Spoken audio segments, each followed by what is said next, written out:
Uh, Buenas tardes, buenas noches a todos. El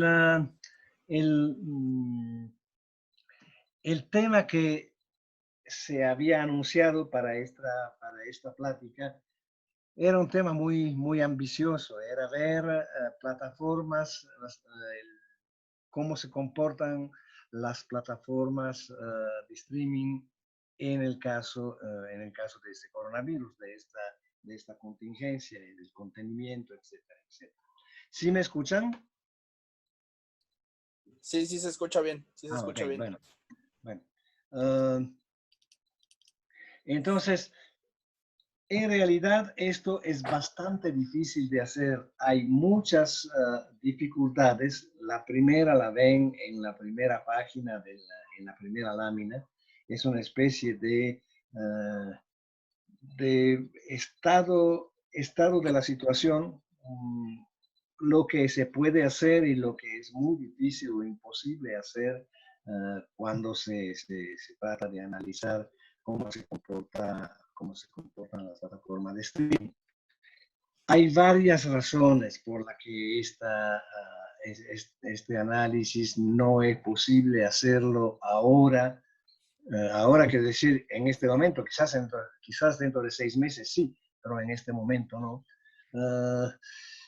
Hacer un análisis de cómo ha funcionado, cómo está funcionando la programación de Netflix y para comparar, por comparación, la programación también de Amazon Prime y de HBO.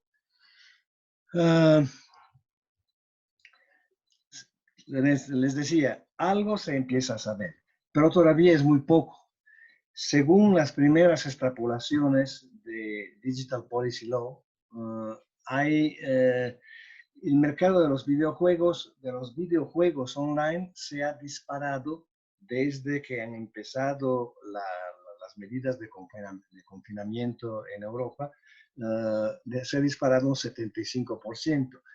Esto puede ser muy interesante, puede ser muy sí, revelador, pero realmente no dice mucho. Lo único que dice es que probablemente hay una migración o un ampliamiento del mercado de los videojuegos online, que antes solo se manejaba para ciertos segmentos de edad, y sí, sobre todo de edad. Al parecer esto se está ampliando.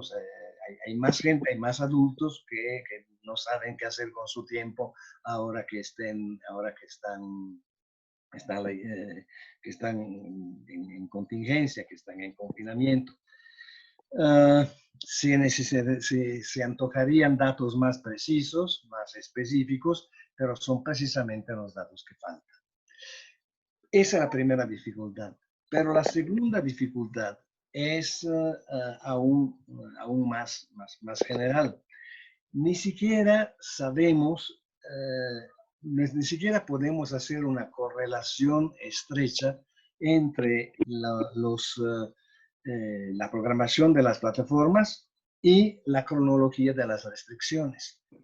Eso simplemente porque el confinamiento no se ha dado en el mismo tiempo en todos los países. En una de las láminas, creo que es, bueno, después la primera, que es simplemente el título, me parece que es la primera o la segunda, es una lámina donde vienen algunas fechas de las restricciones. ¿Sí la tienen allí? Sí, resumen de datos generales. Ok.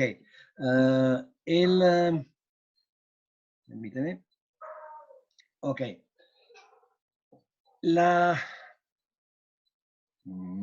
¿Dónde está? Es que ahora con esto... Bueno. Sabemos evidentemente que el primer confinamiento obligatorio fue el de Wuhan, donde empezó la pandemia, y que empezó relativamente temprano, el 23 de enero, con 11 millones de confinados.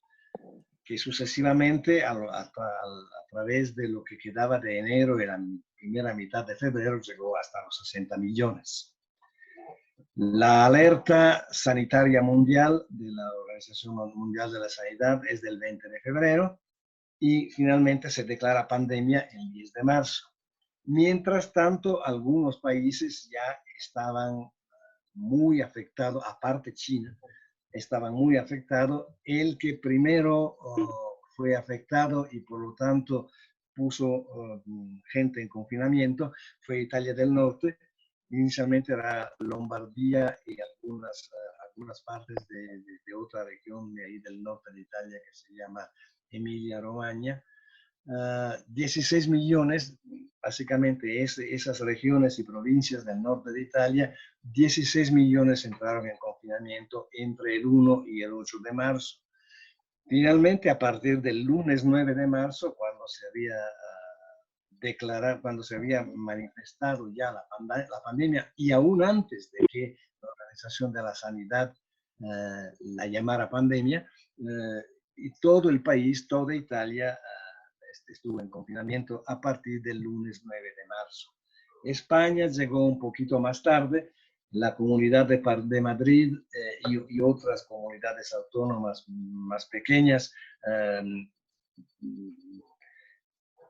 cerraron las escuelas y ordenaron un confinamiento todavía parcial a partir del 9 de marzo, pero allí el desarrollo de la pandemia fue muy rápido y para el sábado 14 de marzo ya se decidió que ¿cómo se llama?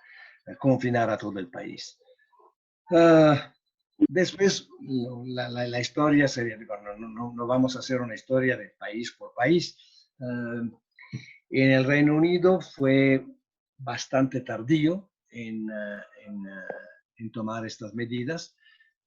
Inclusive, durante las primeras semanas, Boris Johnson siguió las directivas de Trump, que era básicamente la directiva de no se preocupen, no va a pasar nada, es simplemente una pequeña influencia, porque no va a haber confinamiento.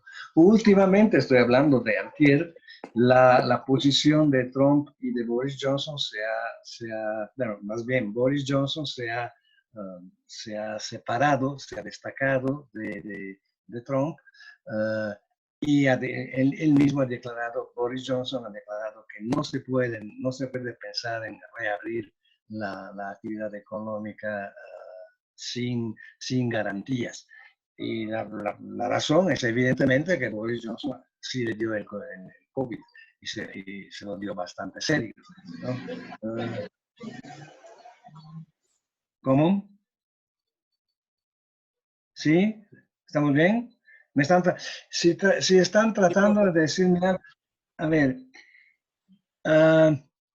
dime una cosa, Ana. Si ustedes quieren decirme algo, ¿lo pueden hacer? Yo los escucho, ¿sí? Sí, solo quitan su mute y pueden preguntar. A ver, ¿qué hago? ¿Quito mi sonido? No, ellos, cada uno puede quitar ok. Ajá. Todo bien, maestro, todo bien. Ok, perfecto. Ustedes saben muy bien lo que está sucediendo en estos días. Trump está urgidísimo de reabrir la actividad económica porque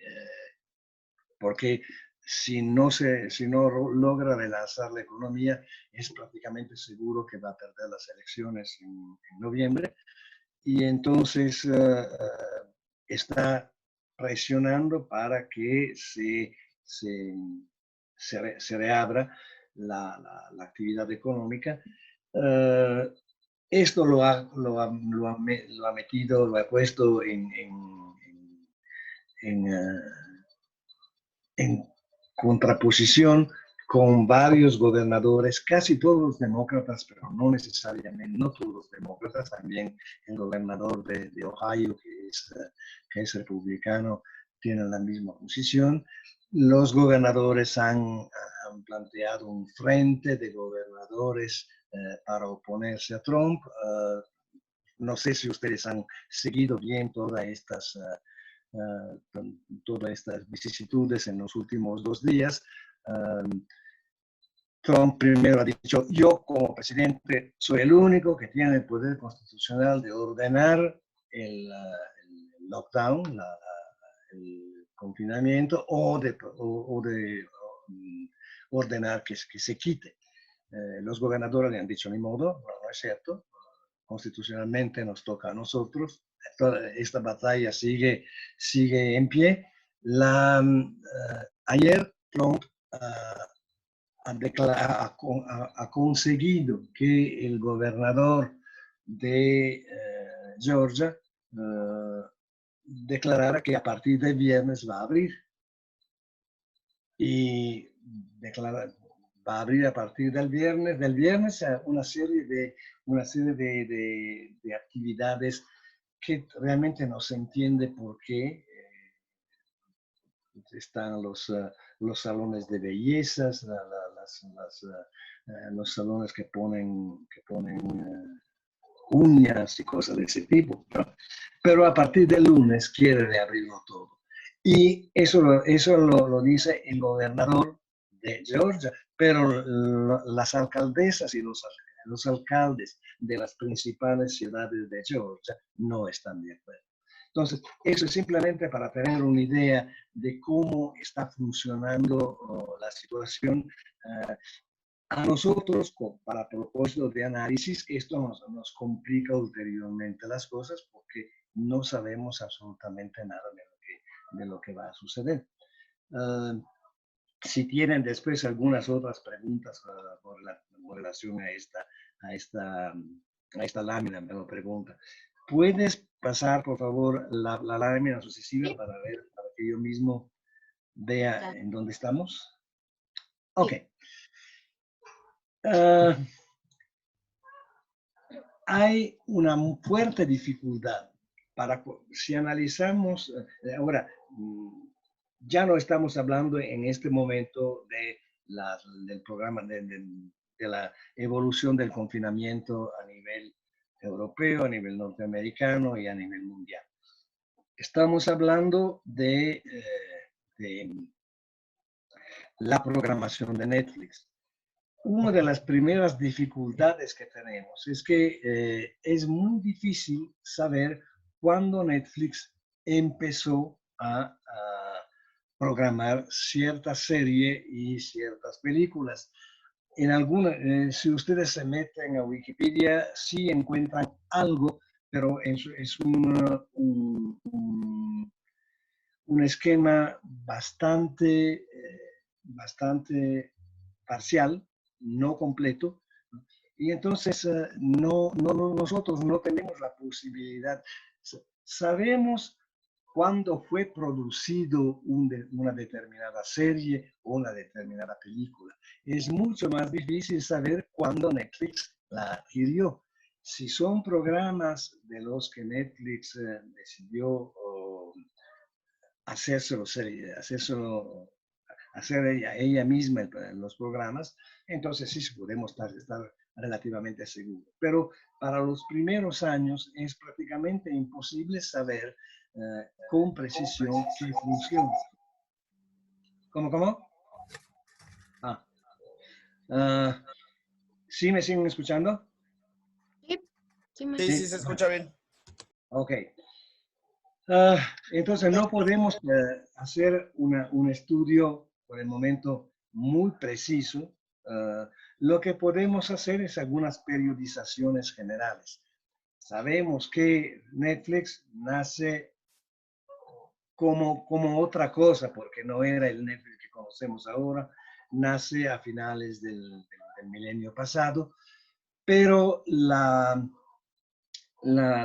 programación de Netflix, inclusive cuando ya era video on demand, VOD, video sobre pedido, solo funcionaba para Estados Unidos y Canadá. Empieza a abrirse a América Central, incluyendo México, en 2010. Entonces podemos hacer una primera periodización somera, imprecisa, pero por algún lado se tiene que empezar. hasta el primer gran periodo se de 2010 a 2015. 2015 es una fecha importante porque es cuando Netflix entra a España y España es su puerta de acceso a Europa, ¿no? Y entonces la programación de Netflix se mantuvo durante los primeros 4 o 5 años según las grandes líneas, las grandes tendencias que se habían dado en Estados Unidos y en Canadá. Pero después de eso hay series, hay un cambio paulatino, pero con esta fecha importante de 2015, cuando se cambia, al cambiar la expansión, al expandirse cuantitativamente y geográficamente la programación de Netflix, empieza a necesitarse más programas. Es cuando Netflix decide empezar a producir, si no logra comprar programas ya existentes, producir los suyos. Hay un periodo que es imposible de precisar exactamente, pero recuerdo que hace un par de años empezó la polémica de que Netflix se estaba, por la competencia que le estaban haciendo otras plataformas como Amazon, empezaba a apuntar sobre la cantidad más que sobre la calidad. Sí, sí es cierto, había esa crítica, pero más que una cuestión de cantidad y de calidad, era una cuestión de que cambiaba la reestructuración de los nichos. Ya no se manejaba un solo nicho que era básicamente el nicho de población anglosajona y latina en América del Norte, sino que empezaba a haber una programación orientada a otros tipos de nichos, inclusive étnicos y geográficos. Entonces, aquí tengo lo que ven aquí, es una serie esos son algunos datos, repito, faltan datos absolutamente precisos, pero las docuseries, por ejemplo, empiezan a ser fuertes a partir de 2017. Antes de 2017, el mercado de Netflix no era el documental. A partir de 2017 sí, y de alguna manera incluye o se refiere a los documentales que se realizaron en esa época sobre la presidencia, sobre Trump. Hay un documental, una docuserie que se llama Trump, The American Dream.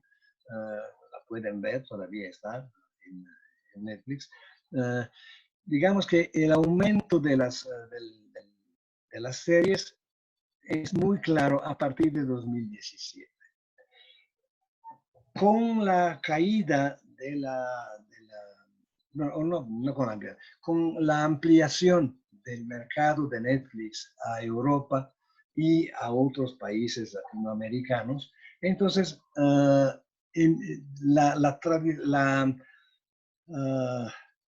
la producción, la programación típica de las teleseries norteamericanas de comedia romántica y sitcom disminuye hasta casi desaparecer. Si ustedes se ven, aunque les digo, es cuestionable si sea completa, pero si ustedes se ven la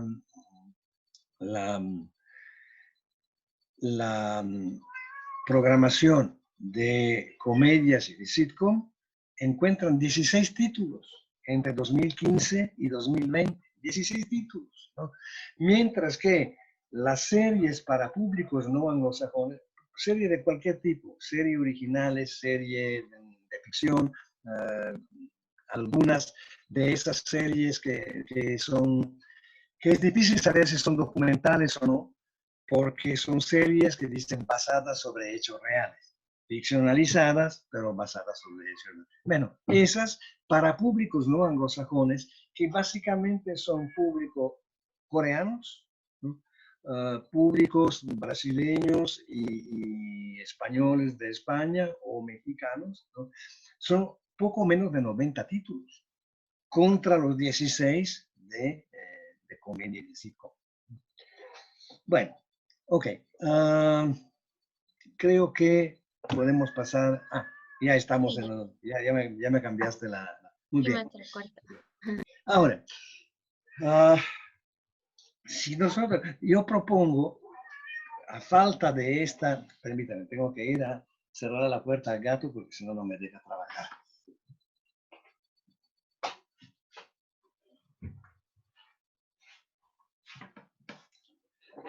Entonces, a ver, ¿cómo vamos de tiempo?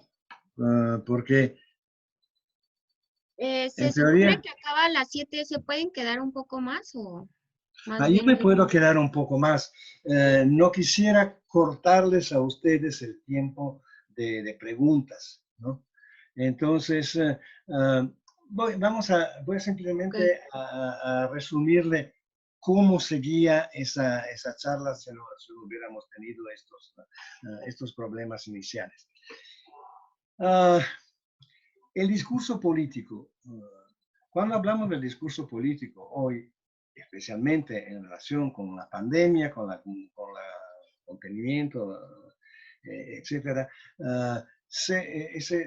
es obvio pensar en Donald Trump y se lo merece, porque finalmente es él que ha liderado y todavía lidera lo que se llaman los negacionistas, ¿no? Los que dicen, nada pasa nada, es una gripecita cualquiera. Entonces, pero el discurso, entonces, lo que me interesaría por lo menos establecer es cuáles son las características fundamentales del discurso que no es solo de Trump, pero que él es seguramente el que más lo ha manejado y lo está manejando a nivel internacional. Este discurso se maneja, hay tres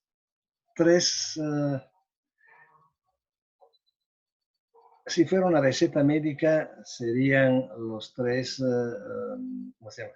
Los tres elementos fundamentales, ¿no? Del discurso político de Trump. Uno es el miedo. ¿Miedo en qué sentido? En dos sentidos. Primero, inculcar miedo contra lo que no se quiere, contra las medidas que no se quiere tomar. En el caso de Trump y en el caso de Boris Johnson, mientras duró, en el caso de Bolsonaro, todavía saben ustedes que Bolsonaro en Brasil ya lo llaman bolsovirus. Entonces, por un lado, miedo contra lo que no se quiere. En este caso, no se quiere mantener la gente confinada porque eso afecta a la economía. Por la otra cara del miedo es el miedo manejado para lo que sí se quiere proponer. Una vez más, ya les había dicho, Trump está manejando ahora las manifestaciones que se hicieron en algunas partes de Estados Unidos ayer para que se reabra la economía, fueron definitivamente impulsadas por el propio Trump. La otra parte es el victimismo. El victimismo, yo soy víctima de un ataque concertado por los medios, los fake news, como dice él, ¿no? Y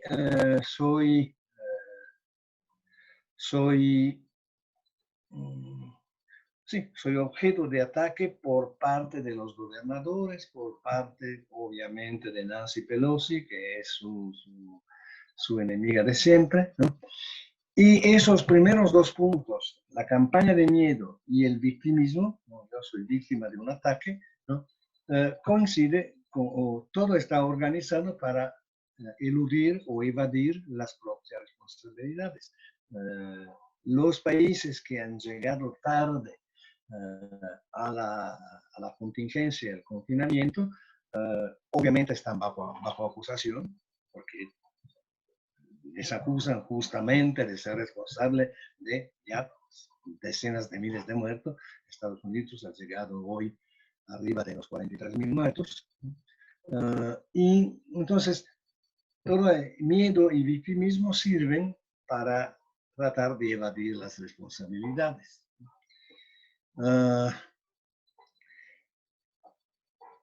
Pero aparte de eso, aparte de lo que está manejando ahora el discurso de Trump y de los otros negacionistas, hay todo un discurso, hay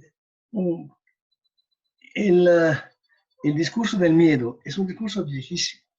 Y aquí ustedes tienen en la pantalla una frase de Jules Janin. Jules Janin era un crítico sí, un crítico literario y teatral francés de la época del melodrama, que hablando del último gran melodramaturgo que se llamaba Victor Ducange, dice, Victor Ducange no sabía escribir, todo el mundo lo reconocía, que no era un buen escritor y era un pésimo redactor, pero tenía el sentido muy fuerte de lo que quiere el público. Entonces aquí tienen la frase, el secreto de sus instintos, del público, de los instintos, de los odios, del amor, de las supersticiones. Ducange se dedicó a meter en sus obras las solas cosas que espantan al pueblo. Otra vez, la idea del miedo. El juego no como diversión, el juego como ser ludópata, ¿no? El incendio, los harapos, el cadalso, el verdugo. Entonces, eran como las recetas mágicas que hacía funcionar. Y en la página siguiente, ustedes encuentran, y ya con esto terminamos, esta es una página que la saqué de CNN de ayer. Piers Morgan no es un gran teórico, bueno, tampoco quiere decir que no sea bueno, pero es amigo de Trump. Es o fue amigo, es inglés, es o fue amigo de Trump, inclusive participó con Trump cuando Trump hacía sus programas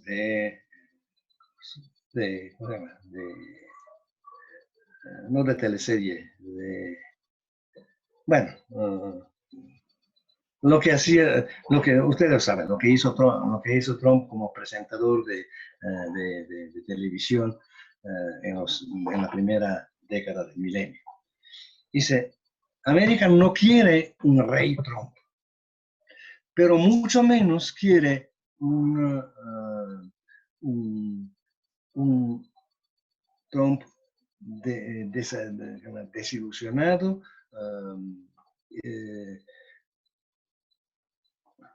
bueno, sí, para que no perdamos tiempo en esta traducción, léanlo, estoy seguro que lo pueden entender. Habla del emperador desnudo, ¿no? Entonces, y el título de este artículo del Daily Mail era América y el Reino Unido, el gobierno americano y inglés nos han dejado, nos han decepcionado. Entonces, eso es lo que sería interesante ver cómo se maneja en la programación de Netflix en los últimos 3-4 años. Les pongo aquí, le pongo en la página siguiente, porque ahora ya tenemos que irnos, le pongo solo algunos títulos, son poquísimos, ¿no? Pero son títulos que nos demuestran cómo hay aparte el discurso político del victimismo, del miedo, que sí se ve reflejado en la programación de Netflix, pero también hay motivos especiales, específicos, que son propios de esta pandemia y que Netflix, también HBO, también APV, es Amazon Prime Video, lo han recuperado. La serie que recomiendo ver es Pandemic, que es una serie donde francamente se dice, era obvio que iba a suceder, se lo dijimos, ¿no? Se lo dijimos hace años, ¿no? Que iba a suceder. Hay una película que no sé si han podido ver en Netflix, que se llama Residue, inglesa, donde hay una ciudad que ha sido confinada, bueno, una parte de Londres, no dicen nunca que es Londres, pero es obvio, una megalópoli inglesa donde ha habido una explosión y esta explosión ha producido un virus que se expande. El virus ha sido controlado, pero todavía a distancia de varios años es imposible, la gente no tiene el permiso de entrar a estos espacios. Y de esos espacios penetra a un cierto punto un residuo de contaminación. Entonces, el miedo a esto son cosas muy específicas. El tema del pantano. El pantano es una película polaca, una serie polaca, una película muy interesante, está en Netflix, y habla de una familia que, no una familia, habla de asesinos seriales, asesinatos seriales que se dan en este lugar marítimo, turístico de Polonia. La vieja película Contagion de Soderbergh, seguramente ustedes puede que ya la hayan visto, está en HBO ahora. Y Las Tinieblas, le voy a hablar solo la última. Las Tinieblas es una película interesante española sobre un padre que se ha encerrado con sus 3 hijos en una casa, con las ventanas completamente tapadas durante la noche, y al final se descubre que es el mismo. Porque dice, no deja que los hijos salgan porque hay un monstruo que acecha, y resulta que el monstruo es el mismo el que ha creado esta. Entonces, la idea sería de ver, se necesitaría mucho más tiempo, pero eso es por lo menos la idea o la sugerencia. Utilizar la película, utilizar la programación de Netflix y de HBO y de APV para ver cómo los temas que hoy son importantes en la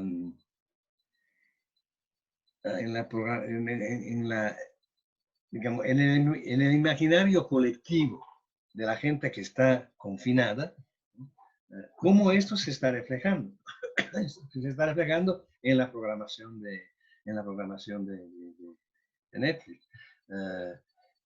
No es un caso que ahora Amazon Prime esté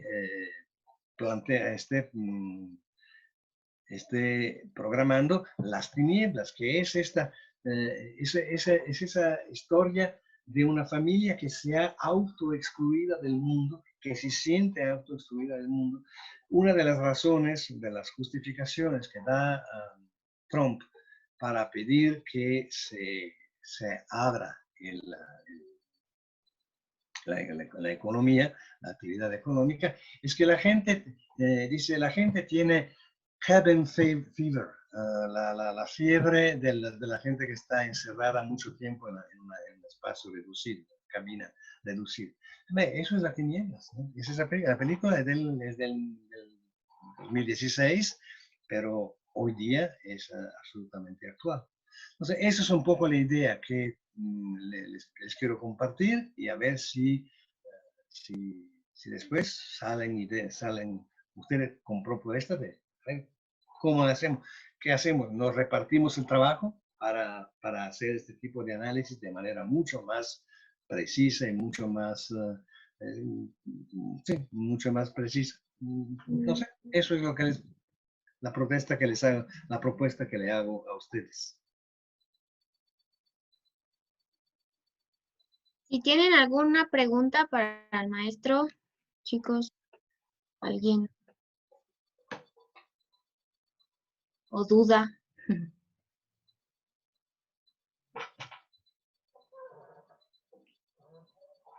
¿No?